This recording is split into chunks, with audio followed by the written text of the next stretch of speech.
Bueno, vamos a dar comienzo a este acto, agradeciéndoles a todos ustedes su presencia para esto que creo que va a ser realmente un acto importante, dada la situación en la que estamos. Para comenzar, también debo dar mi agradecimiento más sincero al muy ilustre Ayuntamiento de San Lorenzo del Escorial por la atención de dar a la Asociación Fe y Trabajo la oportunidad de celebrar aquí la conferencia y presentación del libro del que es autor Fray Santiago Cantera Montenegro, prior de la Abadía de la Santa Cruz del Valle de los Caídos.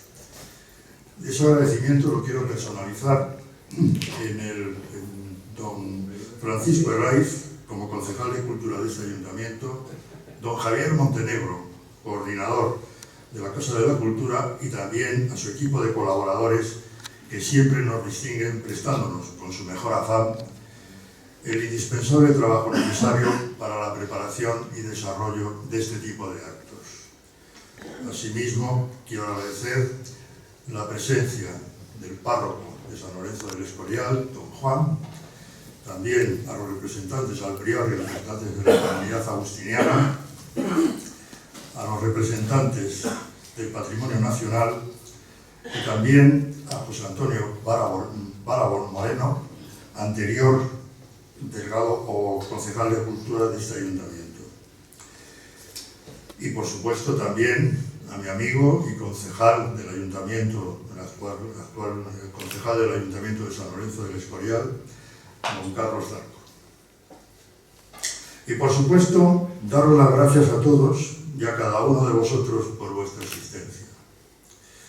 Pero a quien debemos dedicar un cordial y afectuoso agradecimiento es a quien nos hace el honor de estar y va a ser el centro de nuestra atención durante los próximos minutos, Fray Santiago Cantera, quien desde el magisterio de sus palabras nos hablará del significado de los ángeles y de los demonios en plena época de un relativismo rampante que invade casi todo. Viene Fray Santiago desde un lugar donde la paz es el privilegio principal de su existencia intramuros, y la formada por una basílica, un monasterio benedictino y un cementerio presididos por la gigantesca cruz, símbolo de la cristiandad. Por eso mismo, al recibirle, no hay ninguna duda de que la paz viene con él, y la trae para todos nosotros tan necesitados de ella. Pues entonces, ¿qué mejor presentación podría hacer de Fray Santiago que anunciarle como mensajero de la paz, sin más? Sin embargo, hacerlo así sería por mi parte cometer una grave y hasta grosera descortesía para él y para vosotros. Presentar a Fray Santiago es ante todo un honor, aunque al mismo tiempo no resulte tarea fácil al ser obligado o al estar obligado a moverme entre la exigencia brevedad, la exacta medida de los datos biográficos y la resistencia al elogio de su humildad, sostenida sobre el ascético compromiso del ora et labora de la regla de San Benito, tan lacónica como inviolable. Es evidente que unos datos biográficos fríamente escogidos pueden encontrarse en las solapas o contraportadas de cualquiera de sus libros, religiosos o históricos, pero sin noticias limitadas a un propósito que siempre se queda corto al carecer de alma. Un modo más certero de aproximarnos a la personalidad de Fray Santiago es leer sus libros, donde en todos se encuentra su profundísimo amor a Dios y a España. Al todopoderoso Pantocrátor, tan magistralmente representado por Santiago Padrós en la bóveda de la Basílica del Valle de los Caídos. Un amor a Dios procedente de su profundo conocimiento de la verdad revelada.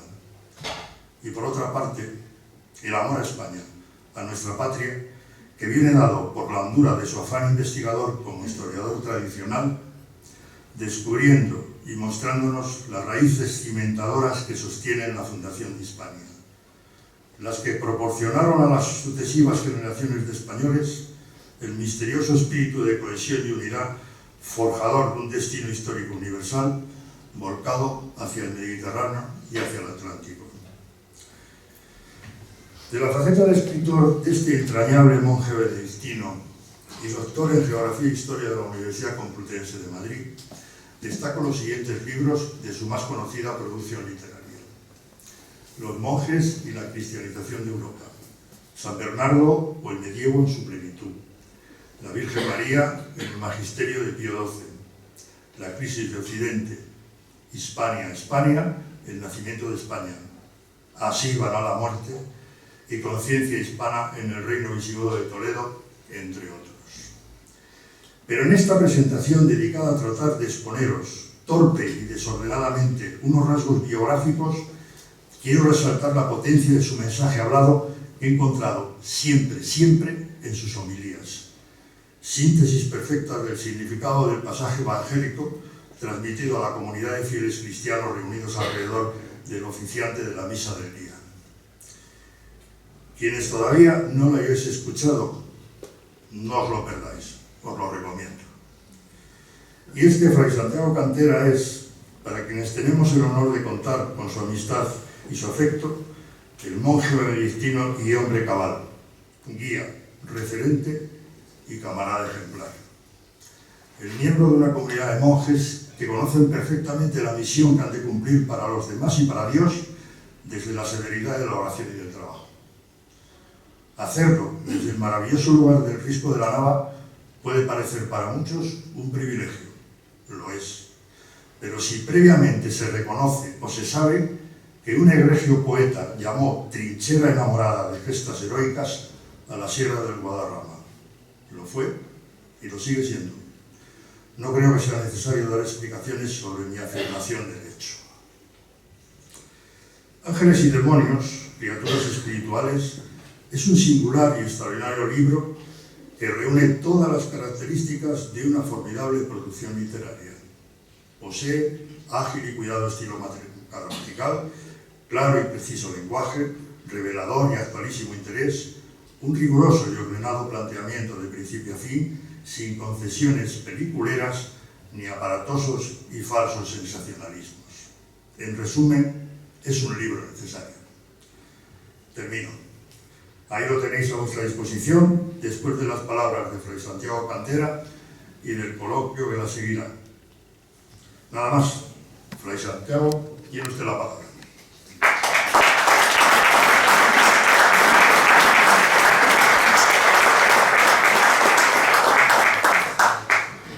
Muchas gracias, don Luis. ¿Se escucha bien? Sí. Muchas gracias, don Luis, por sus palabras.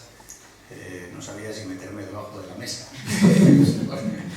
Gracias sobre todo por el cariño, por el afecto con que están elaboradas, con que están dichas, y afecto y cariño que realmente es mutuo, agradecimiento también por esa amistad y por ese afecto que efectivamente es mutuo y perdurará. Y agradecer también al ilustrísimo Ayuntamiento, a la Casa de la Cultura, a la Asociación Fe y Trabajo y a todos los que han facilitado esta conferencia y presentación de este libro, y también a todos los asistentes, tanto a los bastantes o muchos que conozco por diversas circunstancias y a los que también tengo un gran afecto, como a las personas que no conozco. Yo espero no aburrirles mucho, si no, pues me lo dicen, con toda confianza. Dicen que tío más pesado, pues que se calle ya. Por las caras a veces se ve, ¿no?, si uno entretiene o aburre. Ayer, el otro día, el día 29, celebrábamos la fiesta de los Santos Arcángeles en la iglesia. La fiesta de los Arcángeles, Miguel, Gabriel, Rafael, y también de los otros 4 arcángeles que no conocemos los nombres por los libros canónicos de la Sagrada Escritura, es decir, aquellos libros reconocidos por la Iglesia y también por la tradición judía como auténticamente revelados por Dios, pero que a partir de ciertos textos apócrifos del Antiguo Testamento, pues la tradición de la Iglesia más o menos les ha dado cierta aceptación. Pero la fiesta se ciñe de un modo especial a esos 3 arcángeles a los que veneramos, a los que podemos rezar y que tienen en las páginas de la Biblia un papel, como son San Miguel, San Gabriel y San Rafael. Y mañana, si no fuera porque cae este año la fecha en domingo, celebraríamos, y en segundo lugar se puede celebrar también la fiesta de los ángeles custodios, de los santos ángeles de la guarda que Dios nos ha dado a cada uno de nosotros para guiarnos en nuestro camino por la tierra hacia el cielo, que esa es nuestra meta última. Y del cielo y de la tierra vamos a hablar un poco, porque los ángeles realmente viven en el cielo, moran en el cielo, han sido creados por Dios para alabarle en el cielo eternamente, pero también tienen una acción sobre nosotros en la tierra, dentro también pues, de ese panorama, de esa batalla universal que sucede entre fuerzas sobrenaturales y preternaturales. Ahí están también los demonios, a los que se dedica una parte del libro, y los ángeles que nos ayudan y nos protegen también en esto y en nuestra vida humana. De hecho, el origen del libro y la intención no es la de ser un tratado teológico en profundidad, aunque sí quiere partir de unas bases, de unos fundamentos sólidos de la doctrina de la Iglesia, según la Sagrada Escritura, la tradición y el magisterio de la Iglesia expresado a lo largo de todos los siglos, con una perennidad y también enriqueciéndose a lo largo del desarrollo de los siglos. El origen del libro fueron unos artículos. La verdad es que desde un inicio lo pensé ya para que culminara en un libro. Fueron unos artículos en una revista de divulgación, muy de divulgación religiosa, que es El Pan de los Pobres, llevado hoy por la Sociedad de San Vicente de Paúl, y que gira en torno a la devoción a San Antonio de Padua, y en la cual he venido colaborando, sucediendo ya a nuestro padre Manuel Garrido, fallecido hace unos años, y ya antes de que falleciera, ya un tiempo atrás, me pidió que continuara yo. Y hace ya tiempo, yo siempre he sido devoto de los ángeles, ha sido un tema que me ha atraído y que además he visto que suscita mucha atracción, más de la que se pudiera pensar. Ahora me referiré al porqué.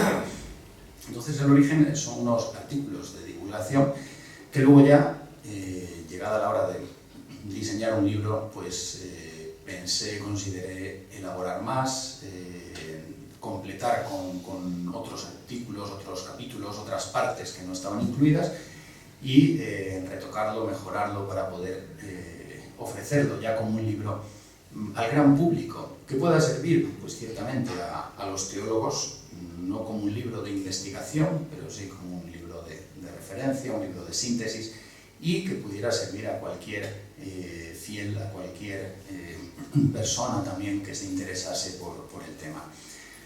Por lo tanto, tiene en cierto modo una intención didáctica y catequística o catequética, y cuenta con tres partes, que son sobre todo dos ejes fundamentales, que es la parte dedicada a los ángeles, la segunda parte dedicada a los demonios, y una tercera dedicada a las criaturas espirituales, los ángeles y los demonios en otras religiones, porque es un hecho cierto que prácticamente en todas las religiones hay esta creencia en la existencia de unos seres espirituales distintos de la divinidad y que están por encima de los hombres, unos seres puramente espirituales. En ocasiones se les reconoce un cierto carácter corporal, pero distintos de la divinidad, o en algunas religiones en ocasiones pues también pueden ser como los estratos inferiores de la divinidad. De hecho, incluso en el Antiguo Testamento en ocasiones se habla de los dioses y las referencias a los ángeles. Evidentemente, la revelación bíblica siempre habla de la existencia de un solo Dios, y cuando en ocasiones habla de otros dioses, o se refiere a los dioses falsos de otras religiones politeístas, o en ocasiones también se refiere a esos espíritus celestiales que son los ángeles. ¿Por qué el tema o por qué el interés? Pues realmente, si por una parte da la impresión de que existe entre sectores muy amplios una falta de fe, incluso dentro de ámbitos eclesiales a veces, una falta de fe en la existencia de los ángeles y de los demonios, una falta de fe en la existencia de estas criaturas espirituales, al mismo tiempo hay un interés muy grande y creciente en la sociedad por ellos. algún autor habló de las posturas angelicidas, es decir, las posturas que dentro sobre todo del campo de la teología, han combatido la creencia en la existencia de los ángeles dentro de la Iglesia católica, pero normalmente por influencia a veces de algunas interpretaciones teológicas y escriturísticas procedentes del ámbito protestante, y también por toda la mentalidad escéptica de fundamento supuestamente científico que puede provenir del mundo profano. Un angelicidio, una cierta falta de fe, pero curiosamente desde los años 60, 70, sobre todo desde los 70, paralelamente se ha producido en Occidente un interés creciente por los ángeles.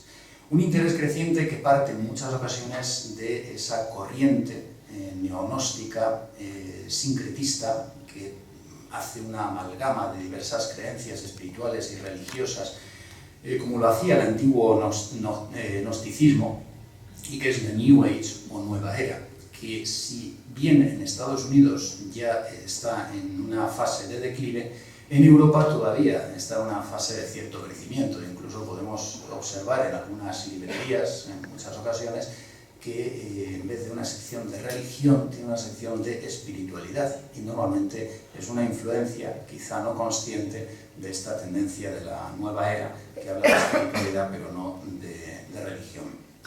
Y ahí se encuentran a veces libros, postales de ángeles, igual que si uno entra en internet puede ver mucha influencia de lo que es la New Age o Nueva Era sobre los ángeles. Pero, bueno, ¿qué dice a este respecto la Iglesia sobre los ángeles? Yo, evidentemente, como monje y sacerdote, quiero profundizar, quiero conocer y quiero dar a conocer, contemplata alistradere, que era el lema de Santo Tomás de Aquino y de los dominicos, llevar las cosas contempladas a otros, desde lo que la Iglesia católica, a partir de la Sagrada Escritura, del magisterio y de la tradición de la Iglesia, enseña y ofrece a los fieles. Y eso es lo que pretende fundamentalmente este libro, teniendo presente también, por supuesto, como una parte que corrobora más la existencia de esas criaturas espirituales, pues esa tercera parte del libro dedicada a las criaturas espirituales, a los ángeles y a los demonios en otras religiones, porque es una de las pruebas que se pueden aducir precisamente para demostrar la existencia de los ángeles. Yo la verdad es que además personalmente podría decir que ya además de la devoción que de mis padres he recibido a los ángeles, que yo creo que prácticamente todos nosotros hemos recibido de nuestros padres, desde esas oraciones tan bonitas del ángel de la guarda o las 4 esquinitas en las que están los ángeles, etc. Todos hemos recibido seguramente pues, una influencia desde niños de nuestros padres en orar a los ángeles y considerar la presencia de los ángeles. Y en muchas ocasiones desde niños podemos haber notado su presencia. Yo en la escolanía muchas veces, en la escolanía del Valle muchas veces lo decimos, si no están los ángeles de la guarda, muchas veces uno no entiende cómo cuando no se producen más accidentes o no se producen más problemas con los niños, ¿no? Cuando pues uno dice, no sé cómo han acabado esto en el hospital, pues bueno, todos de algún modo lo percibimos, y hemos tenido también muchas veces la confianza, la conciencia de tener a alguien con nosotros, al que no vemos, al que no palpamos, al que no olemos, al que no sentimos, pero tenemos la intuición clara de que hay alguien ahí al lado de nosotros, que es nuestro ángel de la guarda, porque muchas veces nos dirigimos, le rezamos, le hablamos. Esto lo han dicho pues, los papas recientes también. El Papa Benedicto XVI, el Papa Francisco decían, hablo a mi ángel de la guarda, le rezo, cómo es mi relación con él, qué le digo. El Papa Benedicto XVI expresó en algún libro que desde niño pues, había recibido una devoción fuerte al ángel de la guarda, y él la llevaba a cabo orándole, pidiéndole su existencia, y lo mismo el Papa Francisco. Y decía también, además personalmente, como monje del Valle, la presencia de los ángeles está de un modo constante. En el libro, precisamente, y agradezco aquí también pues, la colaboración de Patrimonio Nacional y con su delegado para San Lorenzo y el Valle de los Caídos aquí presente, he ofrecido, de hecho, varias imágenes de los ángeles, que son muchas, y no he puesto todas, las que hay, que son muchas, porque había que hacer una selección en la Basílica y en el Monasterio del Valle de los Caídos. Quizá lo que más llame la atención, evidentemente, son esos 4 grandes arcángeles de bronce, que son una auténtica maravilla, pero también los ángeles con espadas que hay a la entrada de la Basílica, antes de cruzar la reja, los ángeles que hay en la cúpula, en torno al Pantocrátor, también que está la almendra o mandor, la mística tan propia del arte románico, está formada por alas de tronos, serafines, querubines, los coros celestiales más próximos a la divinidad, más próximos a Dios, los otros ángeles que aparecen allí, los ángeles que aparecen también en el sagrario de la Basílica, de la Capilla del Santísimo, los ángeles que aparecen también, eso ya lo conocemos más los monjes que ustedes, dentro de la capilla de los monjes, donde rezamos diariamente el oficio divino. Allí también están los ángeles presentes en varios momentos de la vida de San Benito y otras muchas manifestaciones artísticas, iconográficas de los ángeles en la pintura y en la escultura en el Valle de los Caídos, en obras de Lavallese, en obras de Espinós, etc. La existencia de los ángeles. ¿Cómo podemos saber que los ángeles existen realmente? ¿Cómo un cristiano, un católico lo puede afirmar? De estas cosas, por cierto, hablaba también pues cómo coincidimos en tantos aspectos los católicos y los ortodoxos. Lo conversaba hace unos días, hemos tenido con nosotros en Valle de los Caídos una presencia nutrida de ortodoxos del Patriarcado de Rumanía en la hospedería, y mi relación con ellos es muy buena desde hace ya mucho tiempo. Ellos tienen un gran afecto al Valle y son personas de una profunda espiritualidad, la espiritualidad oriental, tanto ortodoxa como católica, como otras tradiciones, como puede ser la tradición copta. Es una tradición de una profundidad espiritual y mística realmente admirable, y que está en nuestra misma tradición. La existencia de los ángeles. Hay fundamentalmente 4, o se señalan 4 vías o 4 pruebas de la existencia de los ángeles. Por una parte, ante todo, la fe, evidentemente. La fe, la revelación, la fe recibida, la fe de la Iglesia. La presencia de los ángeles en la Sagrada Escritura, en la tradición y en el magisterio de la Iglesia. En el Antiguo Testamento hay 148 referencias a los ángeles y justamente la mitad en el Nuevo, siendo un ciclo mucho más pequeño el Nuevo Testamento, siendo un núcleo mucho más pequeño de la Biblia, hay la mitad de referencias que en el Antiguo Testamento, es decir, un número elevadísimo. Si se negase, se ha dicho con razón, si se negase la existencia de los ángeles, se estaría negando una gran parte de la revelación bíblica. Por eso, para un cristiano, negar la existencia de los ángeles pues es poner en entredicho lo que es nuestra fuente principal de revelación, nuestra fuente principal de conocimiento de la verdad revelada. Pero además, los padres de la Iglesia, los escritores más antiguos de la Iglesia, desde el siglo I y siglo II, nos hablan de los ángeles también, San Clemente Romano, etc. Y toda la patrística, todos los padres de la Iglesia, tanto los padres latinos como San Ambrosio, San Agustín, San Jerónimo, como los padres griegos, como los padres orientales, San Juan Crisóstomo, nos hablan constantemente, en muchas ocasiones, de los ángeles y tienen partes de sus sermones o de sus escritos dedicados a ellos. Quizá uno de los más llamativos es el llamado Pseudo Dionisio Areopagita, un monje anónimo del siglo VI de Santa Catalina del Monte Sinaí, llamado así porque durante mucho tiempo se atribuyó atribuyeron sus obras a ese Dionisio de Areopagita del que nos habla San Pablo, que fue uno de los pocos seguidores que tuvo en Atenas. Pero estas obras realmente son posteriores, se demostró relativamente pronto que eran de un autor del monte Sinai, un monje oriental del siglo VI, y tiene el primer gran tratado de angelología, que es la jerarquía celeste. Dentro de esa tradición patrística y con un gran fundamento bíblico, el pseudo Dionisio Areopagita nos presenta aquí el primer tratado de angelología y, entre otras cosas, nos habla de los 9 coros y los reparte entre 3 jerarquías angélicas, una ordenación jerárquica ordenada como es propio de todo lo que Dios ha creado, ese orden, ese orden existente en la creación. San Bernardo, los autores monásticos de la Edad Media, la escolástica y todos los teólogos pues de tradición en la Iglesia han afirmado y han hablado de la existencia de los ángeles hasta nuestros días.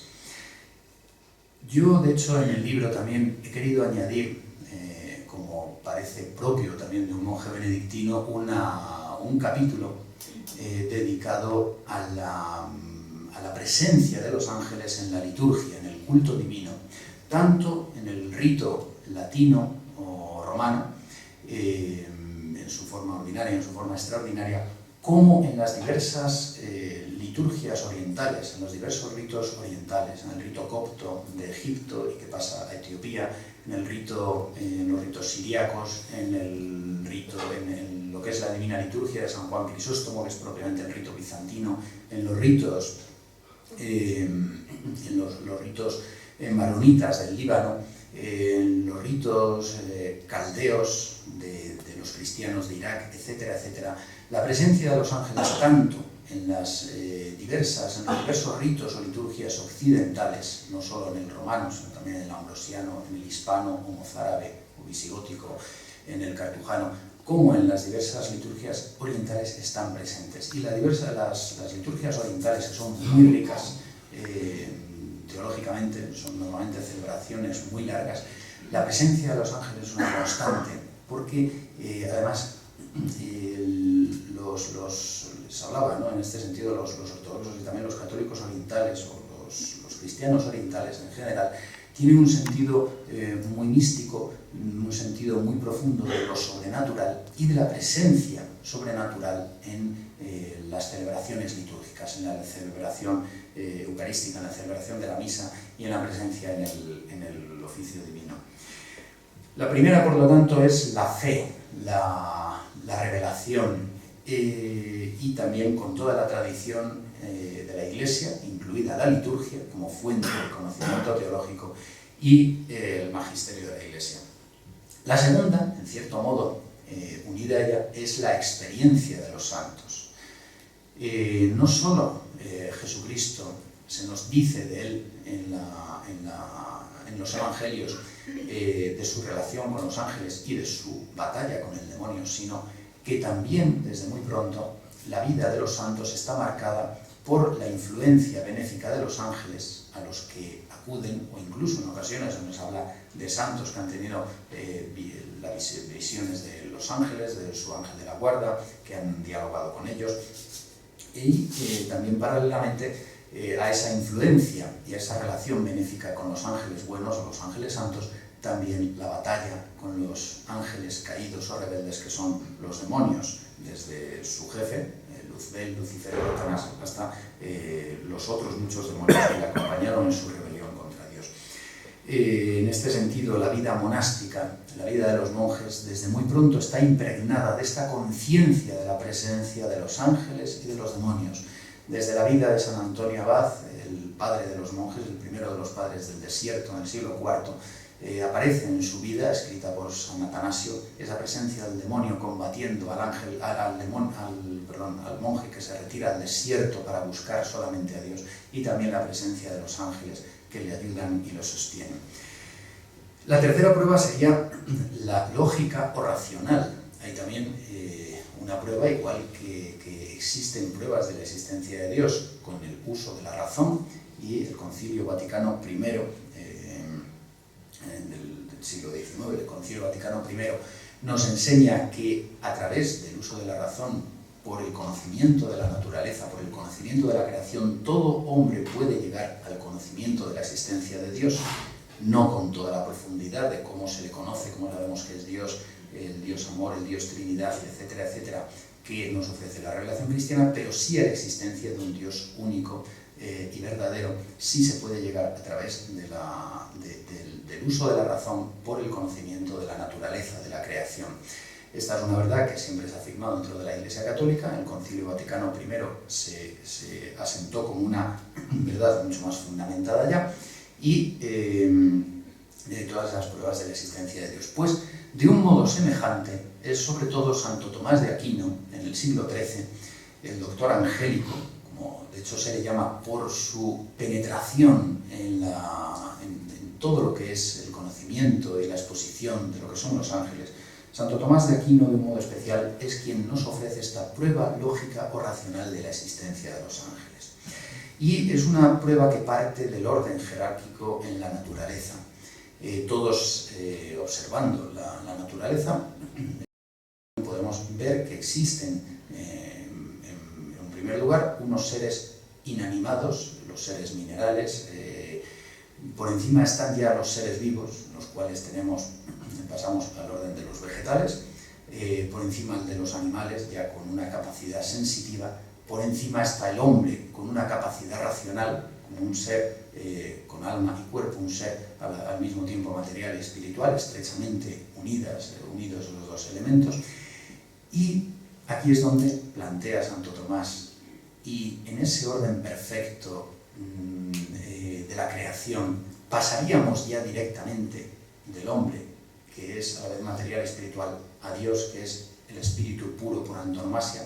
Dice, aquí existe la exigencia, nuestra razón misma nos exige la existencia de un nivel intermedio, que sean unas criaturas puramente espirituales, que esos son los ángeles, unas criaturas puramente espirituales, unos seres inteligentes espirituales, sin cuerpo, que están entre Dios y los hombres, precisamente porque ese orden de perfección en la naturaleza exige la presencia de este grupo de seres. Y por último, lo que sería la prueba histórica o del consenso, que es a lo que de algún modo tiende también esa tercera parte del libro, es decir, la realidad de que prácticamente en todas las religiones ha existido siempre la creencia en la existencia de unos seres espirituales por debajo de la divinidad y por encima del hombre. Tanto los que son de signo benéfico, los ángeles santos, los ángeles buenos, como los demonios o ángeles rebeldes o caídos, según las de distintas religiones, pues también con diversos matices, o en ocasiones nos encontramos también con otros tipos de seres espirituales, como pueden ser los genios. En el Islam, por ejemplo, se cree también en los genios, que los hay buenos y malos. No son exactamente como los ángeles, en los cuales se cree, sino que estarían como un orden inferior y con relación también a los ángeles. El nombre de ángel, como nos dice San Gregorio Magno, designa el oficio, no el ser del ángel. El ser auténtico del ángel, lo que es el ángel propiamente, nosotros llamamos ángel en conjunto a todos estos seres espirituales. Ángel quiere decir mensajero, porque pues, normalmente cuando aparece en la Sagrada Escritura, en la Biblia, los ángeles traen un mensaje a los hombres. Los ángeles principales, que traen un mensaje más importante o desarrollan una función principal, son los arcángeles, en griego, digamos, los jefes de ángeles. Y los ángeles son los que traen un mensaje a los hombres. Y efectivamente, como dice San Gregorio Magno, el primer biógrafo de San Benito, el primer papa monje, nosotros solemos llamar ángeles a todos, pero el nombre no es que sea exacto en un sentido estricto, sino que ellos serían una parte de los ángeles. En conjunto, los ángeles lo que son seres espirituales, criaturas espirituales, seres creados por Dios con una naturaleza puramente espiritual, sin cuerpo. Hubo en los primeros siglos de la Iglesia algunos autores que consideraron que los ángeles tenían un cuerpo, pero esto se rechazó desde pronto, y se consideró que su existencia es puramente espiritual. Son espíritus puros, inteligencias, seres inteligentes, inmortales, eviternos, con un principio porque han sido creados por Dios, pero al igual que el alma humana, no tienen un fin, perduran hacia adelante eternamente. Seres espirituales y criaturas de Dios. Este es uno de los puntos fundamentales donde el pensamiento cristiano se distingue de lo que es la creencia en los ángeles, de esa corriente neonóstica que antes señalaba y sincretista, que es la New Age o Nueva Era. Para la Nueva Era, los ángeles vienen a ser como principios de revelación, son ellos mismos. Para el cristianismo, los ángeles son seres intermedios entre Dios y los hombres. Son criaturas, son seres creados por Dios. ¿Cuándo han sido creados? Pues se considera que al inicio de la creación. Nosotros, cuando rezamos el credo, tanto el credo de los apóstoles, o el credo llamado apostólico, como el credo de Nicea, el credo niceno-constantinopolitano, hacemos una afirmación en la creencia de los ángeles. Cuando decimos que Dios ha sido creador del cielo y de la tierra, al referirnos al cielo, estamos refiriéndonos no solo al cielo material, sino también al cielo espiritual en el cual están incluidos los ángeles. Y cuando en el credo niceno se hace más explícito aún de todo lo visible y lo invisible, esa afirmación de lo invisible es la referencia a la existencia de los ángeles.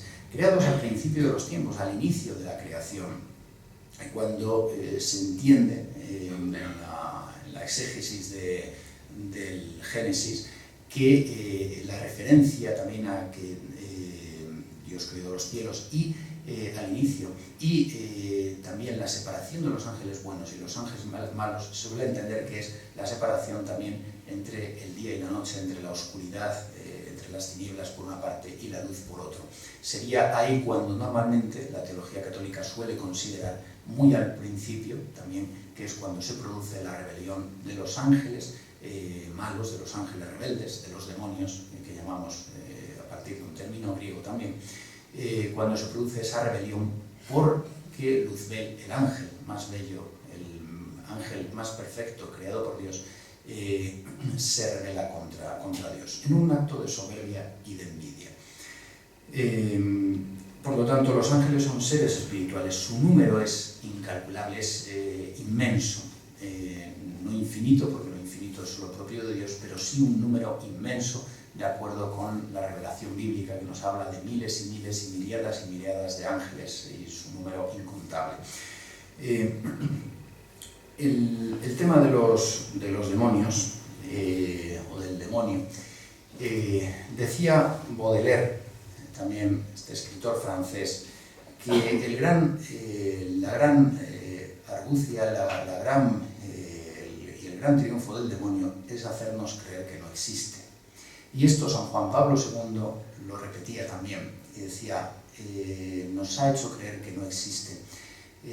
Nosotros hoy tendemos a hablar del mal para no hablar del maligno, del mal como un concepto abstracto, pero evitamos hablar del maligno porque realmente es un ser personal y que influye maléficamente sobre los hombres y sobre el mundo. La rebelión de Satanás, según el magisterio tradicional de la Iglesia a partir de la revelación, fundamentalmente se considera que se produjo por un acto de soberbia y de envidia.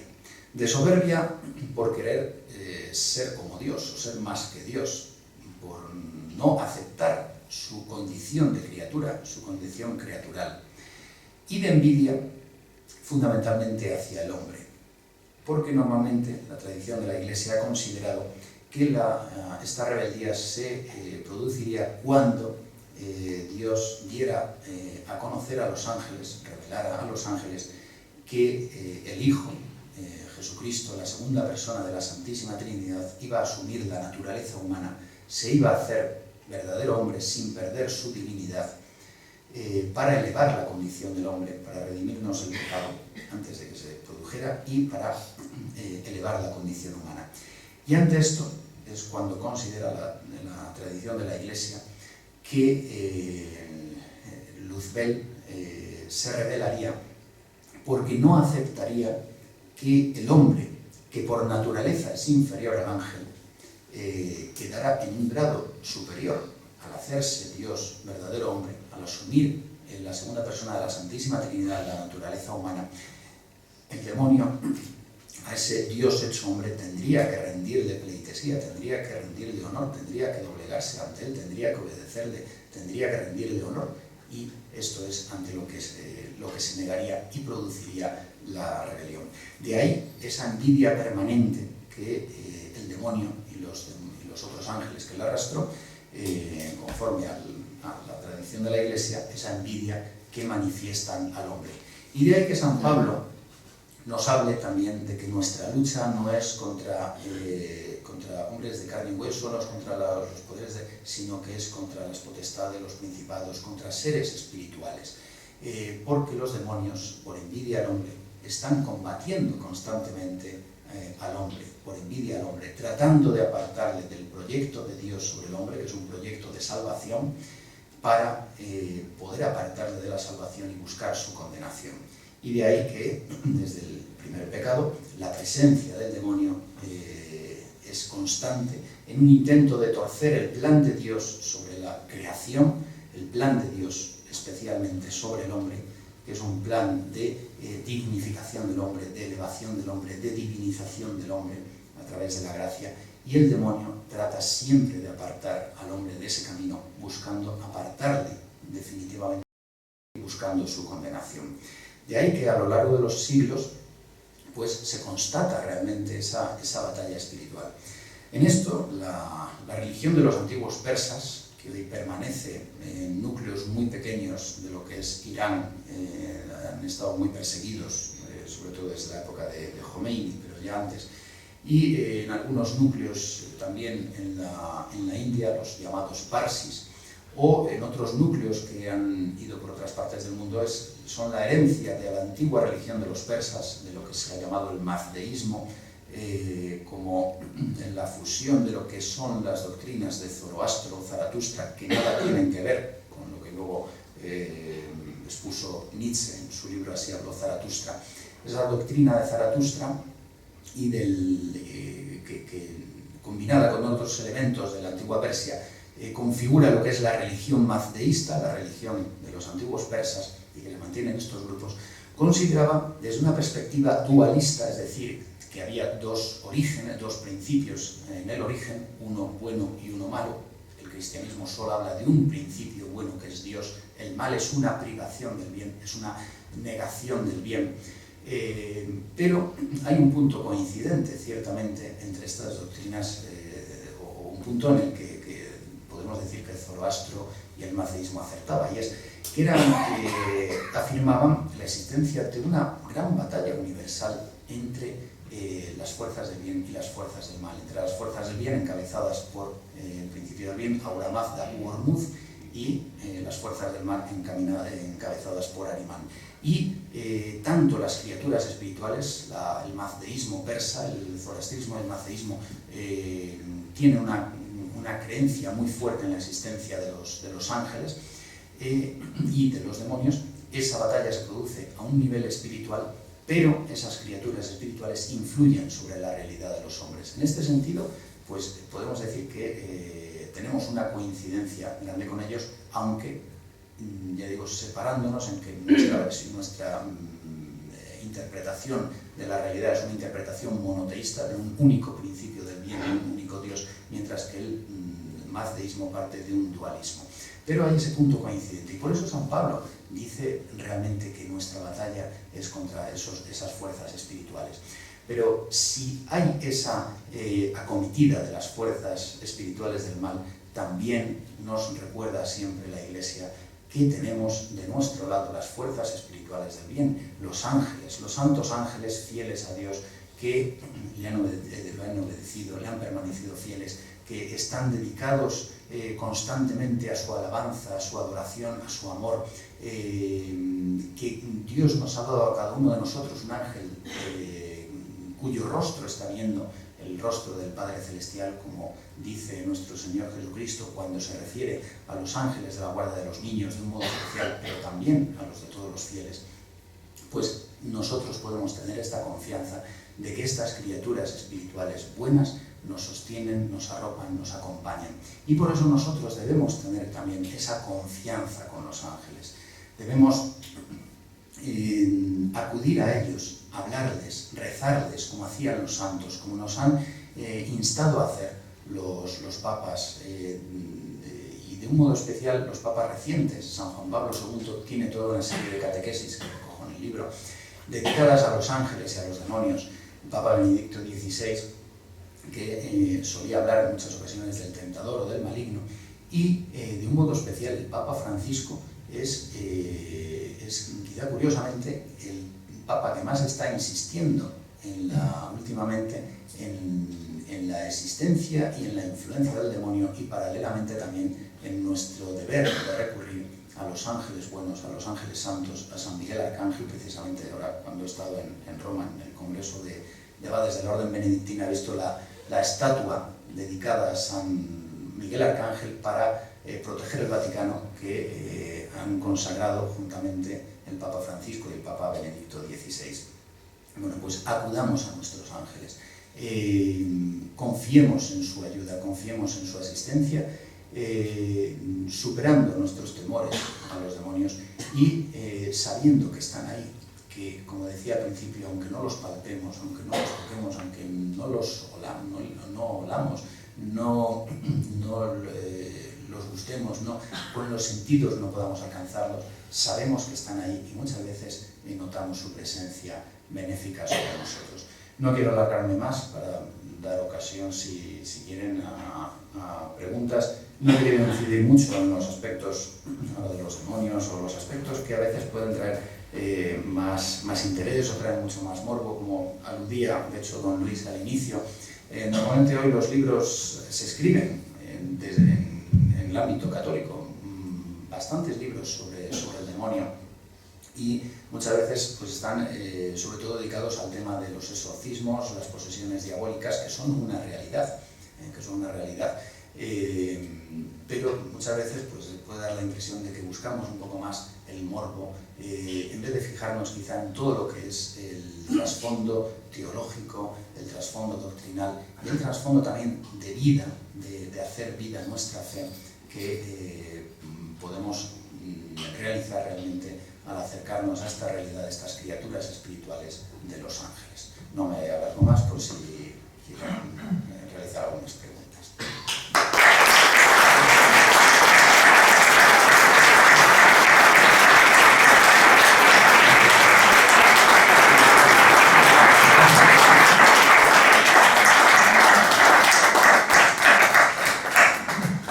Bueno, como es habitual y dada la categoría de la conferencia, pues esperamos también vuestra colaboración, vuestras preguntas. Aquí está Fray Santiago para responderos y podéis tomar la palabra cuando...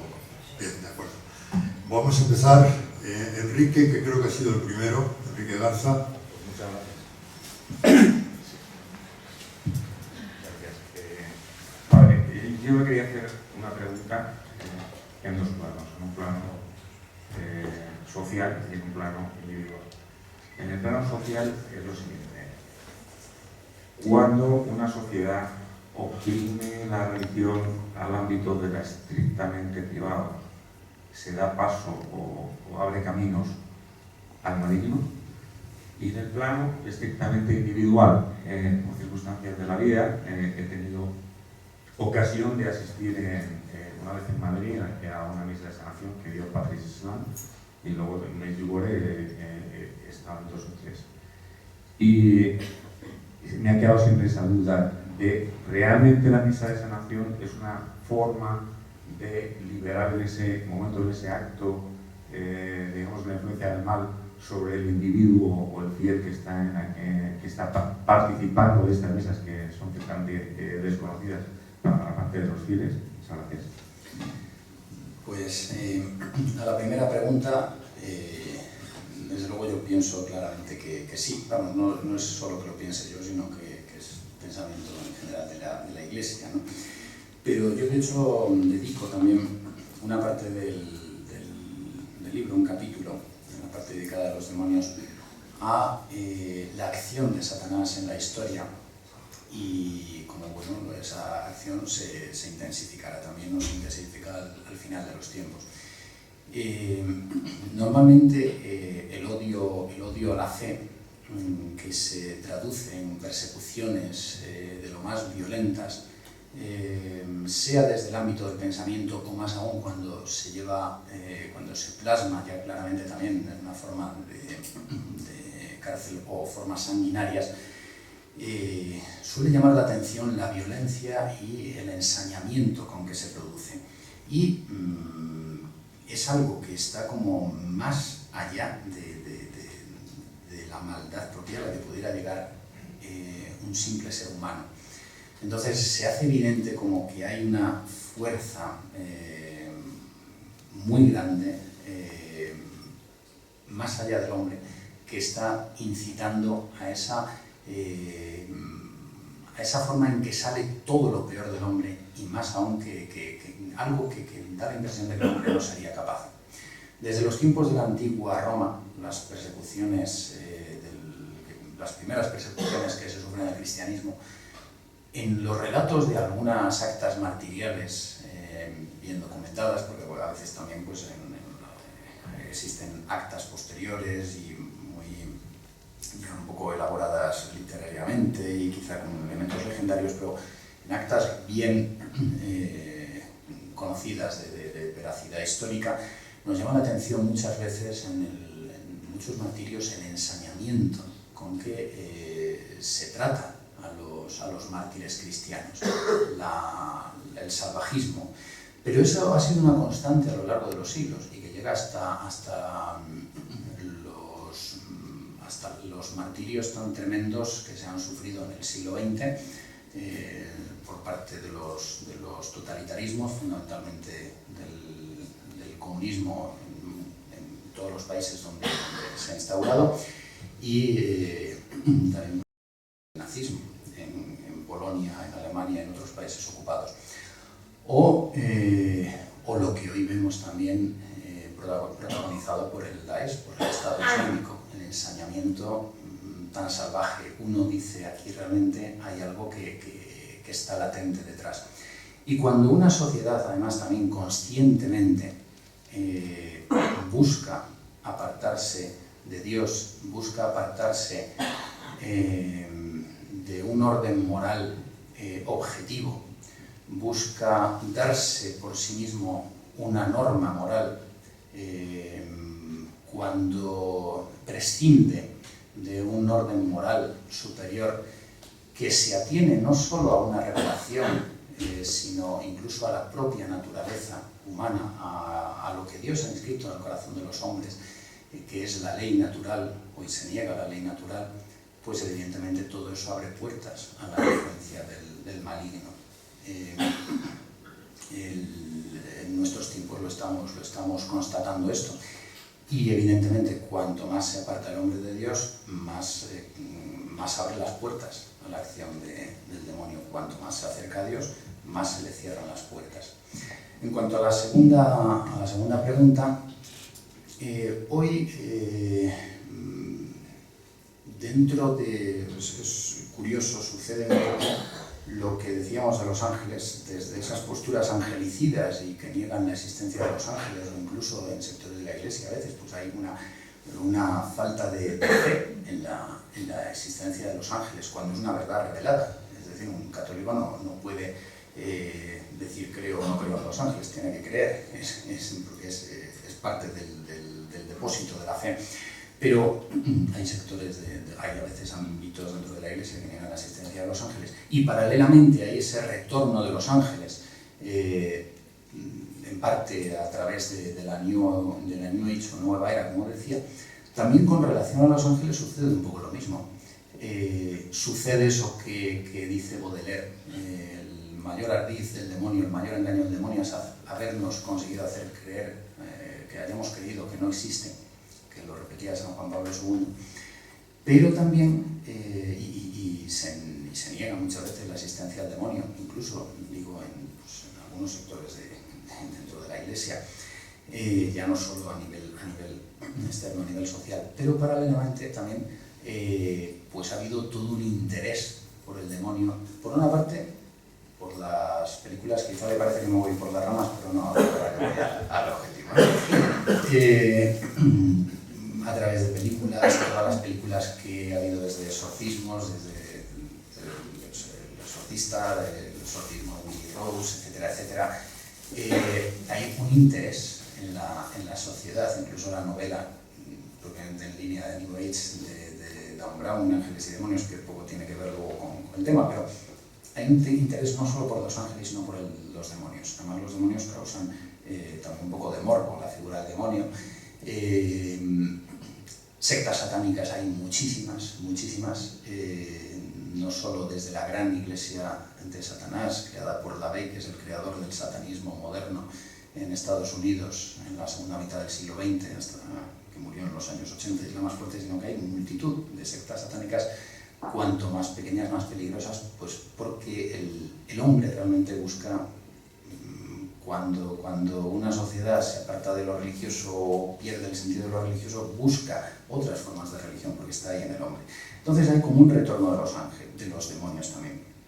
Y entre los católicos también hay este retorno, afortunadamente, en la creencia de la existencia del demonio y de la acción del demonio. Hoy hay en ciertos de los ámbitos pues una tendencia a todas estas prácticas de sanación, de liberación. Yo aquí lo cogería con un poquito de prudencia. Es decir, es válido en sí mismo, bien conducido.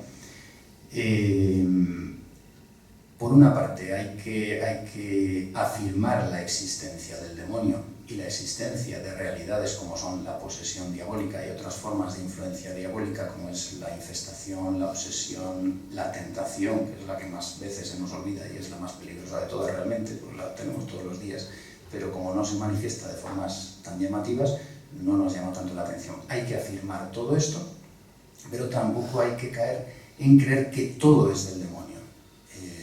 Puede haber muchas cuestiones que tengan un origen psicológico. Problemas de una persona muchas veces parten de su propia psicología, es decir, hay que actuar un poquito con prudencia. Y en este sentido, la Iglesia siempre ha recomendado mucha prudencia. Prudencia pues a la hora de los exorcismos, por ejemplo. Todo sacerdote puede realizar algún tipo de exorcismo menor. El rito del bautismo lleva a un exorcismo. Hay un rechazo del demonio mucho más claro en la forma tradicional, la liturgia romana. En el bautismo de hoy, pues la verdad es que queda una cosita un poquito light, ¿no? Y eso lo advierten los exorcistas. Pero lo que es un exorcismo solemne, de expulsión definitiva de un demonio, y normalmente en más de una sesión, solo lo pueden hacer sacerdotes a los que el obispo de la diócesis haya encomendado esa misión. Es el exorcista oficial de la diócesis. Al lado de esto, pues en este sentido, pues ya digo, otras oraciones de exorcismos menores, de sanación, misas de sanación, son válidas, son buenas en sí mismas, pueden ejercer una labor de cura de personas que están bajo influencias diabólicas, pero cuando se da un caso de posesión profunda o casos de influencias diabólicas muy profundas, lo que se debe propiamente es acudir a un exorcista oficial, que además también él normalmente debe requerir primero un examen psiquiátrico de la persona para distinguir si es un caso psiquiátrico o terapéutico lo que requiere, o un caso realmente de exorcismo. La Iglesia en esto siempre actúa con mucha prudencia. O, en ocasiones, decía, puede ser un caso psíquico, pero a veces también el demonio se puede valer de la psicología enfermiza de una persona. ¿Qué quiero decir con esto? bueno, pues todo esto es válido efectivamente, pero hay que evitar dos extremos. Uno es el considerar que el demonio no existe, lo cual es un error doctrinal para un católico. Hay que afirmar la existencia del demonio y sus diversas formas de influencia, desde la tentación, que es la más ordinaria, la que menos nos llama la atención, pero a veces la más peligrosa porque es la que puede apartarnos de la salvación eterna, llevándonos a un pecado mortal, un pecado gravísimo, y otras formas de las cuales la más llamativa, yo solo he visto un caso, es la posesión, y realmente impresiona porque se ve la fuerza preternatural del demonio, pero también es cierto que se manifiesta al final, como dice Jesucristo, la gloria de Dios cuando se libera a la persona del exorcismo. Es decir, hay que afirmar esto, pero hay que evitar también otro peligro que yo creo que se está cayendo hoy entre algunos ámbitos, sobre todo algunas nuevas tendencias en la Iglesia, de considerar que todo es del demonio, y en este sentido yo ahí soy un poco cauto, ¿no? Es decir, afirmo profundamente lo uno, pero también un poco de prudencia. Es como la prudencia a la que yo tiendo también a aconsejar en casos de revelaciones privadas, de apariciones marianas, etcétera, etcétera. La Iglesia siempre actúa en todo esto con mucha prudencia. Creo que, bueno, me he extendido, pero creo que respondo, ¿no?, a lo que... Bueno, creo que había por esta zona, de acuerdo, la cuarta fila creo que es. Padre, una pregunta. ¿Por qué al morir el exorcista oficial del Vaticano, el padre Gabriel Amor, no se ha nombrado un nuevo exorcista? Y la otra pregunta que le iba a hacer era si los abortos no son un acto de sacrificio a Satanás en el número tan elevado que hay. A la primera pregunta, pues la verdad es que no le sé responder. No le sé responder porque tampoco sabía si se había nombrado o no un exorcista oficial, no lo sé. Supongo que para lo que es para la diócesis de Roma sí hay más de un exorcista, supongo, pero no lo sé, no sé si hay. Además es cierto que en grandes santuarios, como puede ser, bueno, Roma es todo un santuario, ¿no? Está ligado a las 4 basílicas mayores, todas las menores, y de un modo especial pues San Pedro del Vaticano, donde más se manifiestan los casos de posesión son muchas veces en una misa, ante la presencia de la Eucaristía, ante la presencia real de Jesucristo en la Eucaristía, es donde una persona endemoniada salta, el demonio se revela, en santuarios marianos. Por eso normalmente en esos lugares debe haber uno o varios exorcistas designados por la diócesis. Pero no les sé responder a esa pregunta en concreto. En cuanto a la segunda, considero que sí. Desde muy antiguo, el sacrificio de víctimas inocentes, y muy especialmente de los niños, está considerado como una práctica de origen diabólico. Precisamente traigo aquí alguna imagen y lo refiero para lo que eran los sacrificios a Moloch, los sacrificios a otros dioses de algunas religiones politeístas del entorno de Israel. Por cierto, a mí me hace gracia cuando a veces se dice las religiones politeístas son tolerantes y porque relativizan todo, admiten todos los dioses y son religiones de paz, y las religiones monoteístas son religiones intolerantes y que traen la guerra porque consideran que la razón es solamente suya y por lo tanto hay que aniquilar al otro. Bueno, pues las religiones politeístas es donde precisamente se desarrollan no en todas, en muchas, los sacrificios humanos. Sea en religiones de la América prehispánica, de un modo especial en Mesoamérica, en Centroamérica, entre los mayas, los aztecas, los toltecas, Teotihuacán, etc. También algo entre los incas, pero menos. Y en religiones de la India, por ejemplo la secta de los Zug, que aparecen en Indiana Jones y el Templo Maldito, como la secta de los Todd, tiene un fundamento real, que bueno, luego ya todo un poco cambiado, ¿no?, por Steven Spielberg, pero bueno, tiene un fundamento histórico real. O esas religiones que me refiero del Próximo Oriente, que ofrecían sacrificios humanos, algo que la Biblia siempre condena. La Biblia nunca acepta el sacrificio de la sangre humana, precisamente porque considera al hombre como hecho a imagen y semejanza de Dios. Y son varios salmos y muchos textos de la Sagrada Escritura los que, cuando se refieren al sacrificio, especialmente de niños, lo consideran como algo diabólico. Y de un modo especial esto sucedía en los sacrificios a Moloch, entre los fenicios, y luego lo transfieren a los cartagineses, porque Cartago es fundación fenicia. Los cartagineses son púnicos, es decir, son fenicios, más en tierras norteafricanas de Occidente. Y este sacrificio se daba lugar en los Tofet. Normalmente era muy llamativo porque había incluso a veces imágenes articuladas, además es curioso la representación, ¿no?, con cabeza de carnero, y el niño se introducía en algunas ocasiones por la boca y llegaba abajo a un horno donde era incinerado. Y de siempre este sacrificio de los niños se considera diabólico. Todo sacrificio humano se considera como diabólico. Cuando los misioneros españoles llegaron a Mesoamérica, a Centroamérica, lo que hoy es México, y contemplaron los sacrificios de los aztecas, lo consideraron como algo diabólico. Y desde los padres de la Iglesia así lo consideraban también. Solían considerar la superstición como algo de fundamento diabólico, porque el demonio busca que le den culto. ¿Que le den culto en qué? Pues en otros dioses, que le den culto a través de realidades de sucedáneos de la religión, etc. El aborto, pues yo personalmente tengo el convencimiento claro de que también tiene un origen diabólico, porque es un gran sacrificio de niños.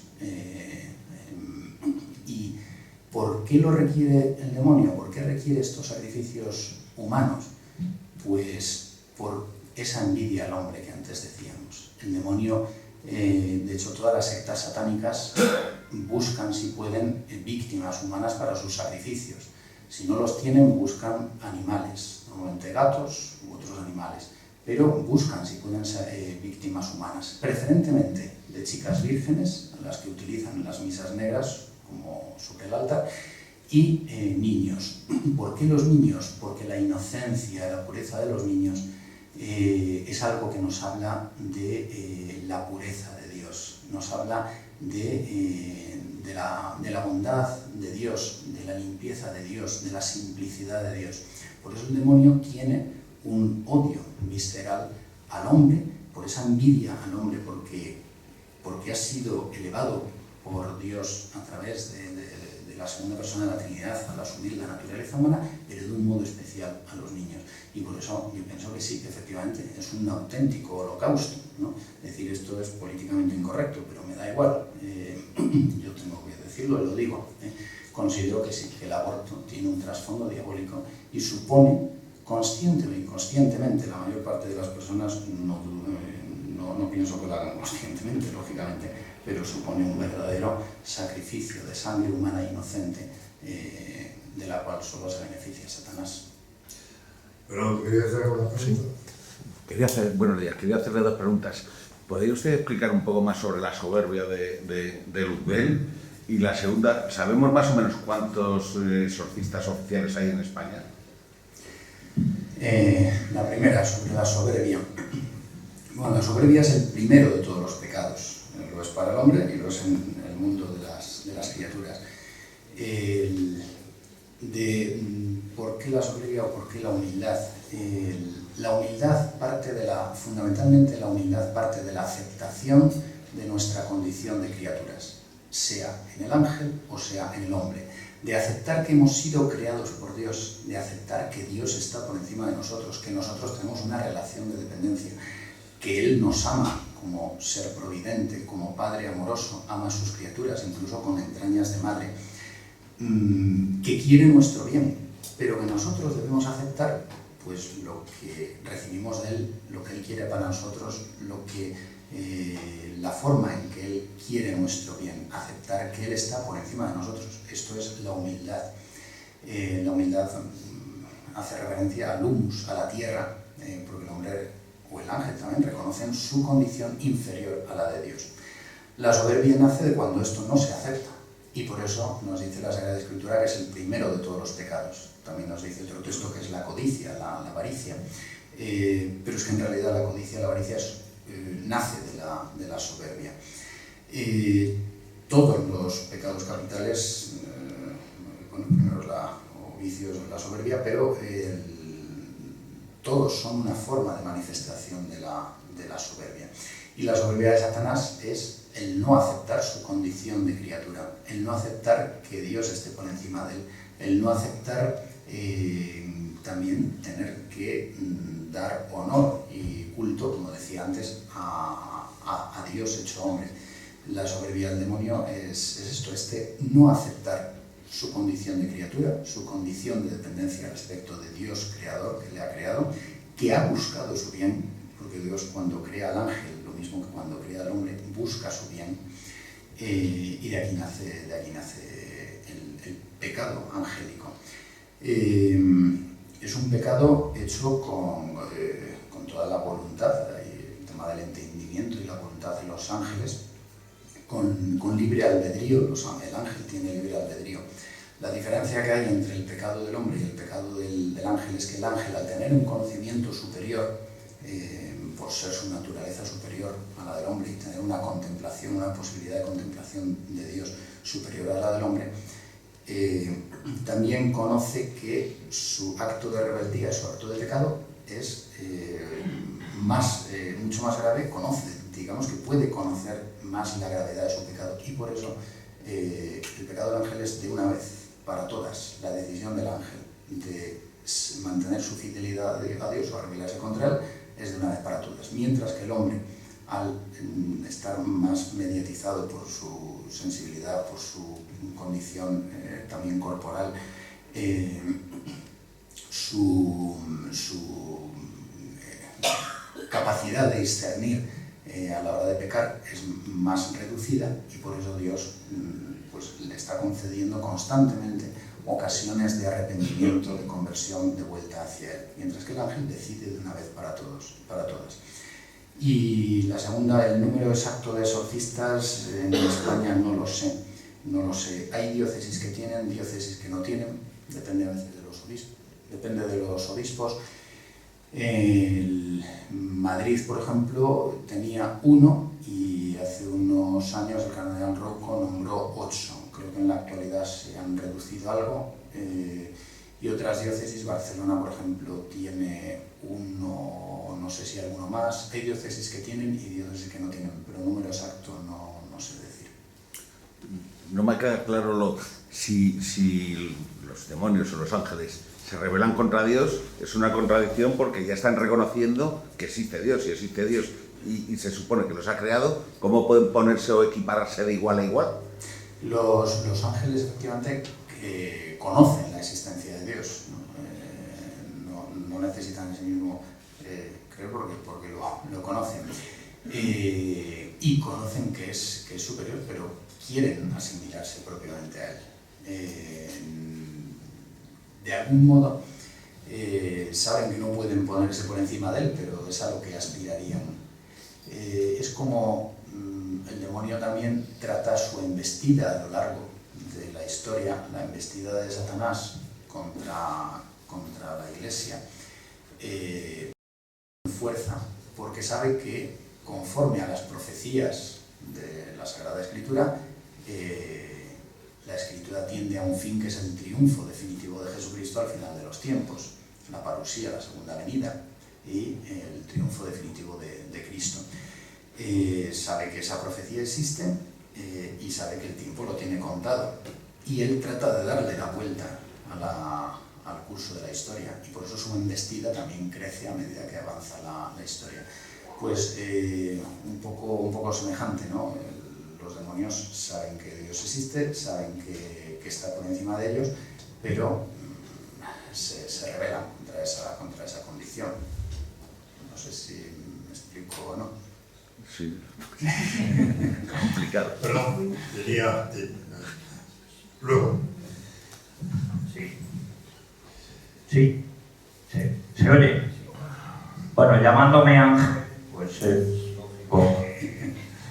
he participado Bueno, yo... Vamos a ver. El título, Ángeles y Demonios, criaturas espirituales, yo me voy a quedar, eso lo voy a soslayar un poco y me voy a quedar con la parte humana. Esa parte de que has hablado de los ángeles mensajeros.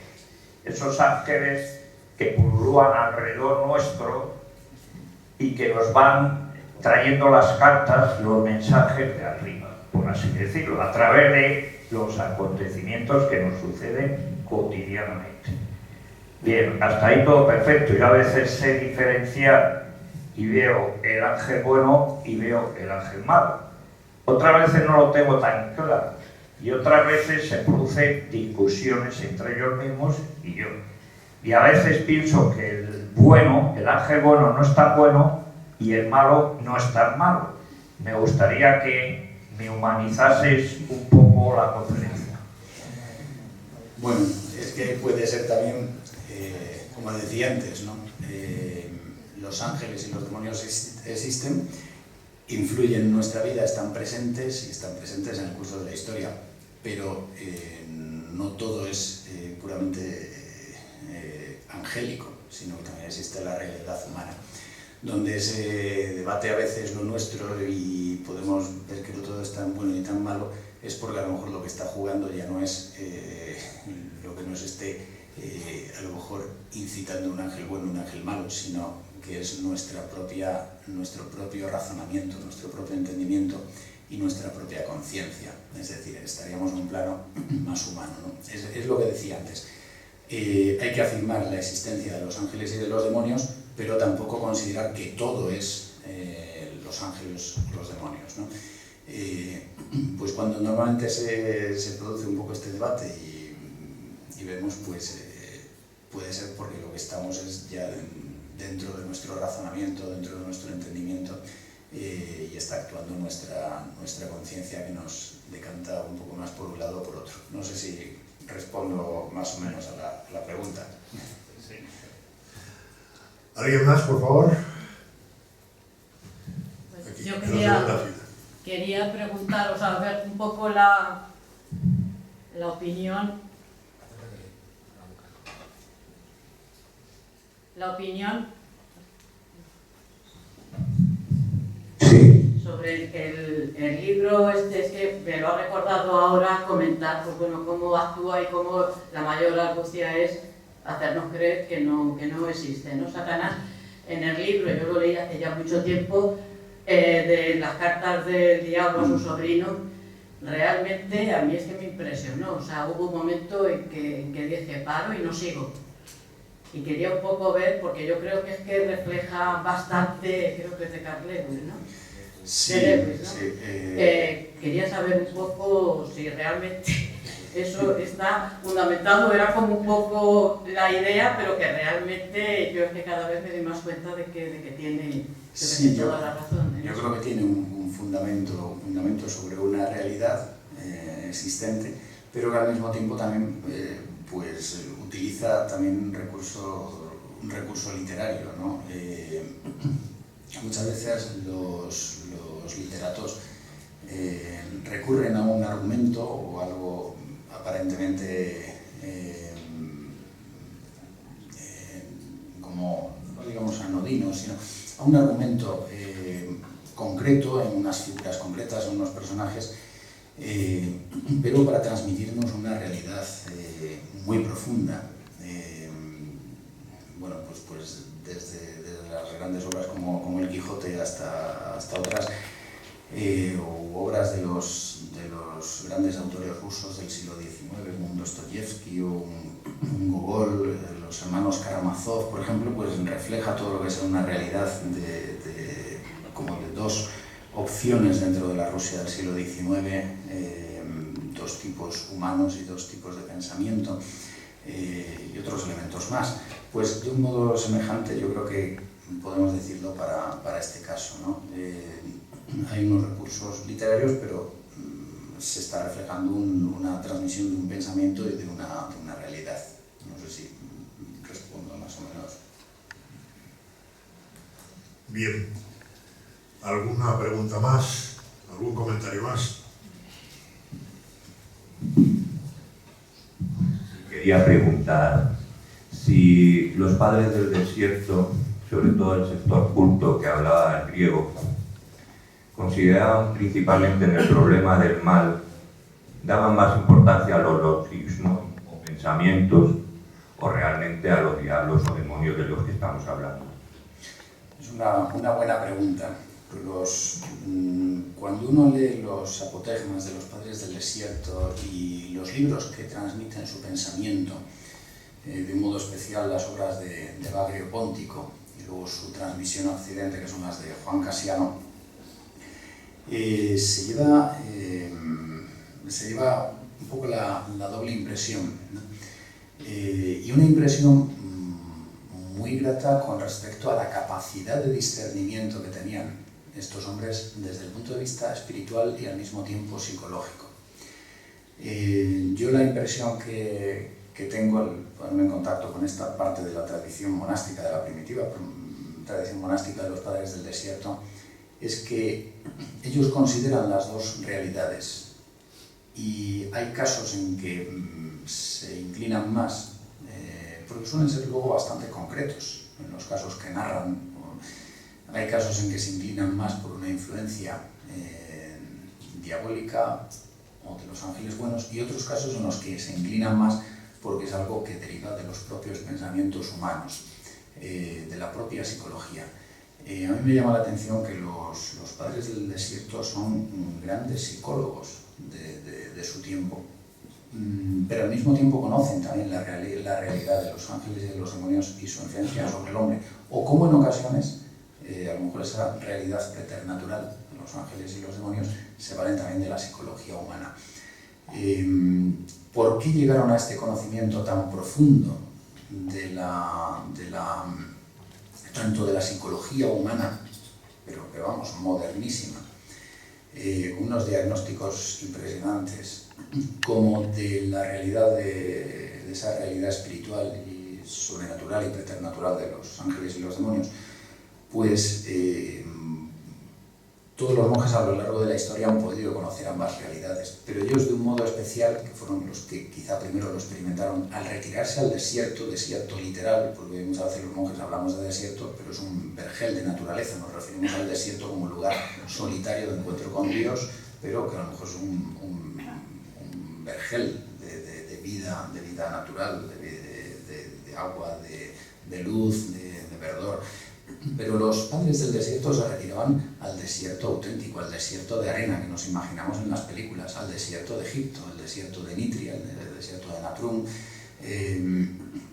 a los desiertos interiores ya lejanos a la influencia del Nilo.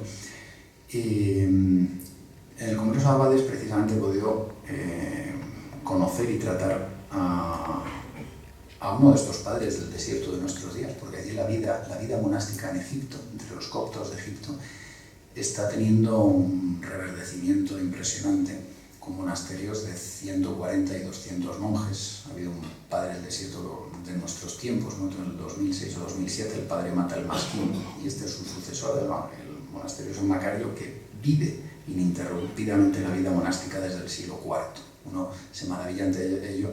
Y yo con este monje y abad, Monseñor Epifanio, que es obispo también, pues he tenido conversaciones muy bonitas, muy interesantes.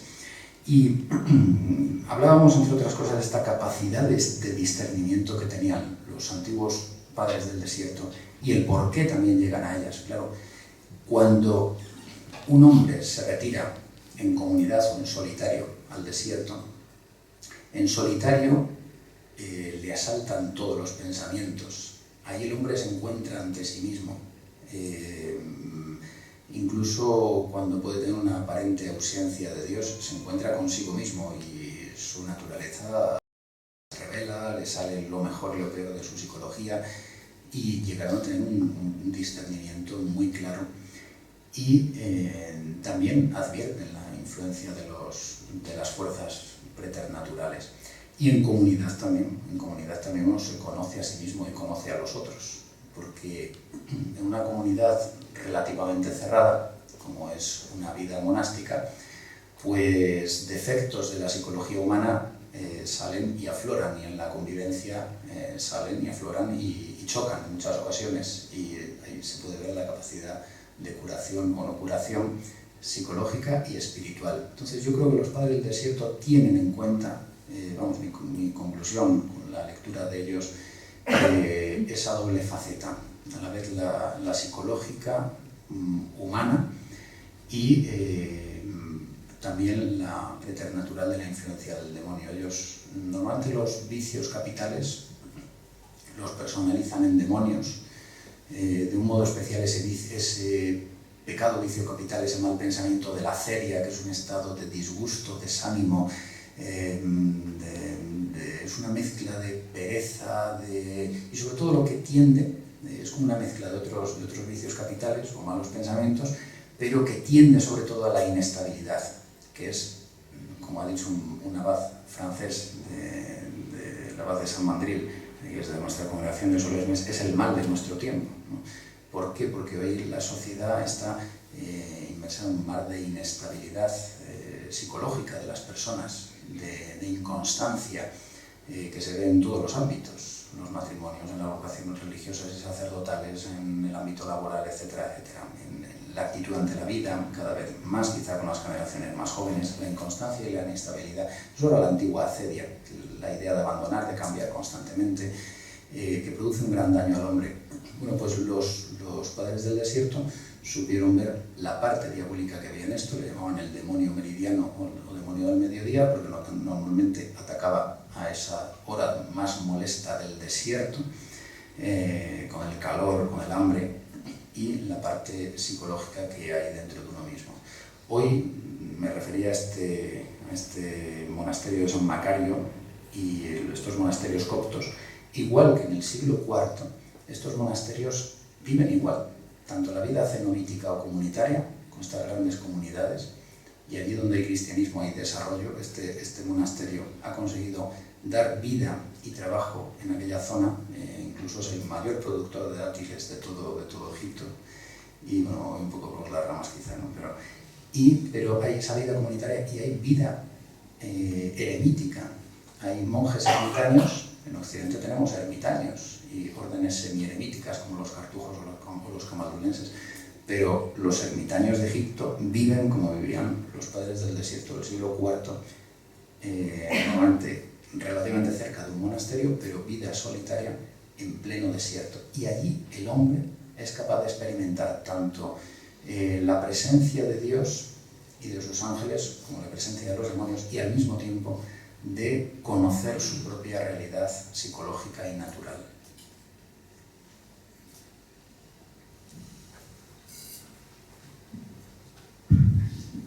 Bien, muchas gracias por la conferencia, la claridad y la exposición. Yo quería preguntarle un poquito sobre la relación que tiene religión y psiquiatría. Oí a un famoso psiquiatra que la mitad de las enfermedades de depresión se curarían con la religión. Es decir, el 50% de las depresiones vienen por un complejo de culpabilidad inaflorable. Y él usaba la psiquiatría, es una figura de fama mundial, con la religión.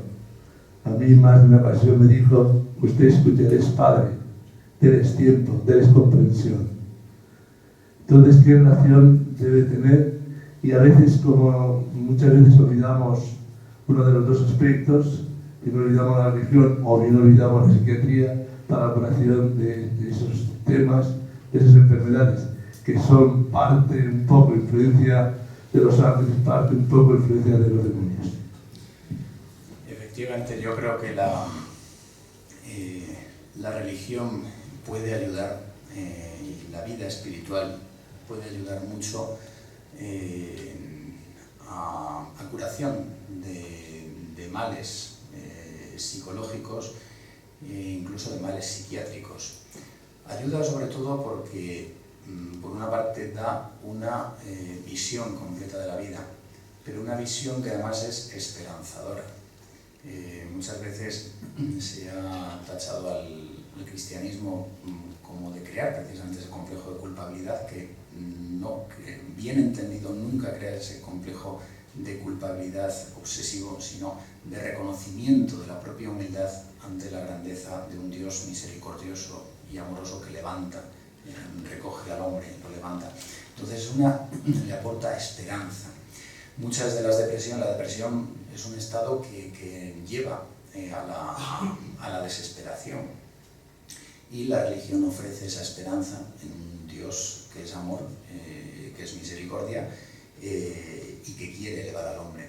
Entonces la religión con una vida espiritual puede ayudar mucho.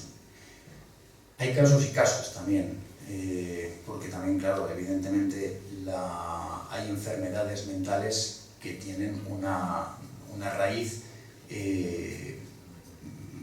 Hay enfermedades que pueden ser psiquiátricas, que pueden tener un origen espiritual, pero hay enfermedades psiquiátricas que tienen un origen puramente natural, incluso pues de alguna sustancia orgánica, ¿no? Yo no soy médico, no puedo precisar con detalle, pero bueno, esto es así, y del propio funcionamiento de la mente humana, y ahí pues se requiere normalmente una ayuda psiquiátrica, incluso en comunidades religiosas. Puede haber personas que necesitan una ayuda psicológica o psiquiátrica. Y lo bueno realmente es la combinación de ambos elementos. Hay casos que quizá tiendan más a una raíz puramente psiquiátrica, médica, físico-psíquica, y otros casos que tienden más a un problema espiritual. Hay enfermedades espirituales a veces por falta de una vida espiritual o de una vida espiritual malentendida. También, ojo, el loco religioso suele ser de los más peligrosos, porque se considera un iluminado, y ojo no ponerse a él, entonces también los hay, y en esos casos necesitan una ayuda psiquiátrica además de espiritual. Yo creo que es la combinación de ambos elementos, pero efectivamente a una persona con un trastorno mental, una enfermedad mental, una enfermedad psiquiátrica, una ayuda religiosa bien orientada le puede hacer mucho bien. Digo bien orientada porque en ocasiones el problema también de una enfermedad, de una persona con ciertas enfermedades psiquiátricas, es que lo religioso se puede convertir para ellos en una obsesión porque lo conciben mal. Yo he conocido casos, pues precisamente además con el libro a veces acuden algunas personas a mí preguntándome. Yo no soy especialista en el tema, es un libro de divulgación, no me he metido en ello, pero no soy angelólogo en profundidad, ni teólogo en profundidad. Pero hay personas a veces que acuden creyendo que tienen más un problema de origen diabólico, y algo puede haber en ocasiones, pero en algunos a veces lo que se detecta es más un problema psiquiátrico, lo cual no quita que pueda haber una cierta influencia diabólica, ¿no? Y en otros casos al revés. Personas de una normalidad psíquica constatable, pues se pueden ver influencias diabólicas. Pero vamos, yo creo que la clave está en poder combinar la fuerza de los dos elementos curativos, el espiritual y el psiquiátrico, bien entendidos y bien llevados ambos. Hay el otro peligro, o sea, al lado del peligro espiritualista, o del peligro de ver al demonio en todo, hay el peligro del psicologismo, de querer arreglar todo con la psicología, y muchas veces, a veces no se arregla, sino que se estropea a la persona, porque hay enfoques psicológicos y psiquiátricos erróneos, y a veces no se conoce también, o no se reconoce que el problema de raíz en cierta persona es un problema de raíz espiritual y no psicológico. Bueno, si hay alguna pregunta más, una última en todo caso, porque tenemos un tiempo tasado, y efectivamente vamos a terminar con esa última pregunta. Bueno, antes primero felicitarle por su magnífica conferencia, y luego preguntarle qué opina desde el punto de vista de satanismo de aquel individuo que presenta la profanación de unas 40 o 50 formas consagradas en Navarra como arte y que me ha parecido asombroso la falta de reacción por parte del mundo católico respecto al hecho, que a mí me parece. Gracias. Yo creo que en casos de estos, normalmente este tipo de casos de profanación pueden responder a lo que son motivos. En ocasiones un motivo abiertamente satanista, en otros, por ejemplo, cuando se roban formas para misas negras, o se secuestran a personas, o se cogen animales para misas negras, o cuando también hay profanaciones de tumbas para rituales claramente satanistas. Puede haber en otras ocasiones motivaciones de robo sacrílego, y que a lo mejor no se busca una profanación directa, pero sí se hace un daño, por ejemplo a las formas, en robos de sagrarios.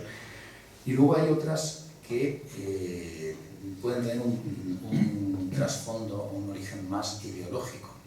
Pienso que este es el caso, un origen de ofender a la religión y a quienes tienen unas convicciones religiosas por una ideología hostil a la religión. Pero lo que tampoco dudo es que quizás la persona que ideológicamente actúa así no es consciente, quizá inconscientemente, lo que está haciendo es responder a una tentativa o una tentación que es de origen diabólico. Una profanación tan desagradable, tan de mal gusto, tan salvaje, tan agresiva, tan clara como fue la de este caso, de esta exposición blasfema de Pamplona, pienso que tiene un trasfondo en último grado que es diabólico también, aunque quizá la persona no llegue, la persona que lo hace, el supuesto artista, porque se llama artista a veces a cualquiera, pues no sea consciente del todo de hasta qué grado de maldad hay detrás de lo que está haciendo, pero existe.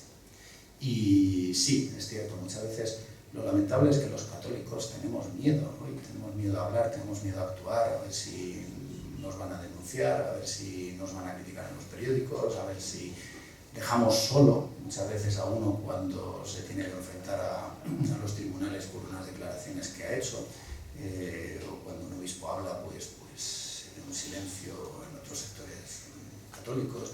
Tenemos miedo, esto es triste, ¿no? Yo no me he destacado, gracias a Dios, creo, por el miedo. Don Luis lo ha aludido.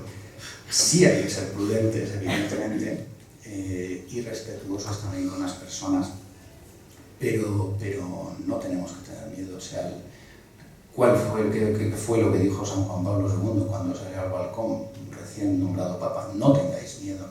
Pues tendríamos que afrontar con valentía realmente cuando se agrede a nuestra fe, porque otras personas de otras religiones defienden sin miedo su fe. Otros grupos y colectivos defienden lo suyo, otras las ideologías defienden lo otro, y los cristianos normalmente estamos callados aquí, pero curiosamente yo creo que para nosotros tiene que ser un estímulo también el ver la valentía, el valor, la perseverancia, la lealtad a la fe de tantos hermanos nuestros perseguidos, por ejemplo en Irak, en Siria, en Próximo Oriente. Los mismos cristianos coptos de Egipto son un testimonio y nos tiene que fortalecer, porque ellos se la juegan completamente por su fe, o los católicos de China. Si les sorprenden celebrando misa, saben que van a la cárcel, a un campo de concentración o directamente a la muerte. Y nosotros aquí pues ni siquiera vamos a misa muchas veces. Cuando otros se juegan la vida, esto para nosotros debe ser un estímulo. Entonces para mí los cristianos de Próximo Oriente hoy están siendo un verdadero testimonio asombroso, admirable, de fidelidad a la fe, y ojalá también nosotros pues sepamos defenderla, digo, con respeto, con coherencia, sabiendo utilizar los medios que sean correspondientes en cada momento, sean jurídicos, sea de la palabra, sea de... pero defender lo nuestro. Bueno, termino como hemos empezado. Agradecer a Fray Santiago la maravillosa, la formidable disertación que nos ha dado, y a todos vosotros también agradeceros, la Asociación Fe y Trabajo lo hace así, el haber permanecido aquí, vuestra asistencia y el que habéis realmente estado interesados totalmente desde el principio hasta el final. Muchísimas gracias y hasta una próxima ocasión.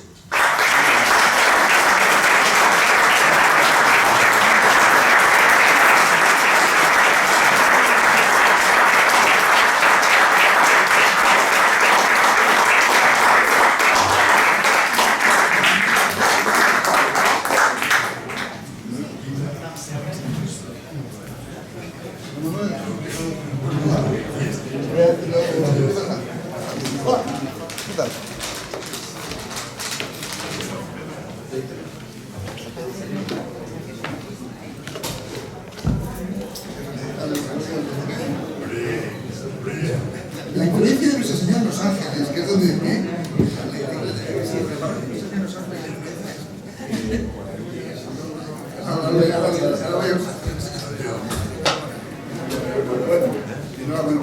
Bueno, muchas gracias.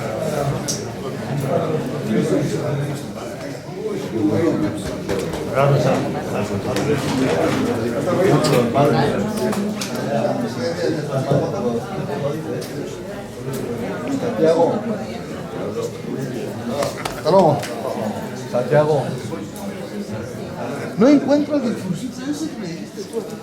No lo encuentro y me da rabia. ¿Cómo estás? Bien. ¿Qué pasó? Has llegado.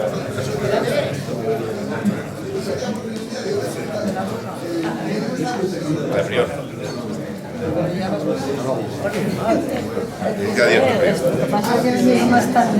Bueno, vale. Muy bien. ¿Qué tal? Bien. Viendo a tu esposa que tu padre está allá arriba dando la porra. Ten cuidado con la cámara que la tira. No, ya, no. ¿Qué tal, Maribel? Muy bien. Muy bien. ¿Tus pies? ¿Qué tal? ¿Cómo estás? Hola. Cuando enseñamos el piquero, yo le dije a los títulos. Ay, no, es que no me gusta. Porque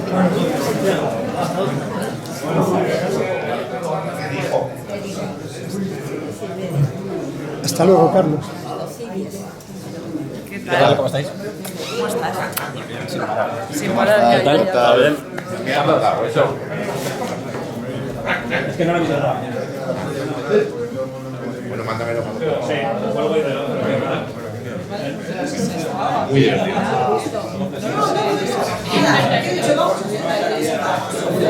¿Qué tal, Álvaro? Hola, quería hablar, pero como no puedo, pues nada. Y el que tuvo fue tremendo este. Es que no sé, no Te perdido la pregunta, más le dice a Javier. Javier, dice, lo que tienes que hacer es presentar una moción sobre las fincas, pero presentarla tú para que vea que tal y cual. Dice, ten cuidado porque el enemigo lo tienes muy salado. Y grupos de fútbol de todos los colores de de morado. Pero sí, es verdad. Y lo de bandera no voy a ver. Ya te contaré. Ya no se escondéis ni delante de la prensa, macho.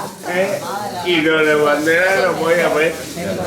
Y le pidió a la alcaldesa que pusiese la bandera nacional el día 1 de octubre en memoria de Federico. ¿En serio? ¿Me dice eso? Que lo voy a ver ahora cuando voy a trabajar. ¿Pero dijo algo? Yo No, creo... le dijo que no era una pregunta, que era un ruego. Yo creo que no la va a haber puesto, pero bueno, no, que ya me extraña. Bueno, pues preguntaré por qué Preguntará de nuevo. no. Y le diré que usted no es la alcaldesa de una parte del pueblo.